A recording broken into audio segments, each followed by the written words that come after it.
আল্লাহ পাকে যা দেয় এর উপরে হাজার শুক্রিয়া। বেচা কিনে তেমন সুবিধা না, খুবই ভালো না, আমাদের জন্য ভালো না, এখন সবার জন্য কেমন এটা আমি জানি না। তে সামনে আরও আছে 3-4 দিন আছে, আল্লাহ পাকে কী দেয় আল্লাহ পাকি ভালো জানে। আসছি তো আপনার 2 দিন ধরে আসছি।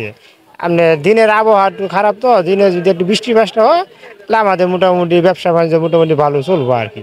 এরপরে সামনে একটু বেচা কিনে পারবো, কারণ মানুষের তো জানাজানি হয় নাই, মানুষ যখন জানবো তখন মানুষ একটু ভিড় দিব বেশি, বেচা কিনে একটু চাপ দেবো বেশি আমাদের। আল্লাহর রহমতে মনে করি যে বেচা কিনে আমাদের ভালো হবে আর। আমি প্রথম মেলায় আসলাম, মেলায় এসে অনেক ভালো লাগলো। এখানে অনেকগুলো স্টল আছে, অনেক গাছ, আমিও গাছ কেনার জন্য আসছি।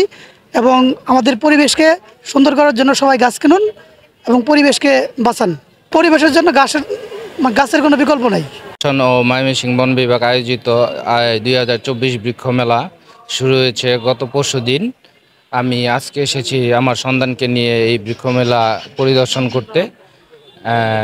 সামনের যে আমাদের যে বৃক্ষের যে প্রয়োজনীয়তা, আমি আমাদের ভবিষ্যৎ প্রজন্মের কাছে পৌঁছে দিব আমাদের এই বার্তাগুলো, এবং আমরা গাছ লাগাবো, সেই সাথে পরিবেশে বাঁচাবো। এই প্রতিপাদ্যকে সামনে রেখেই এই বৃক্ষ মেলা এগিয়ে চলুক।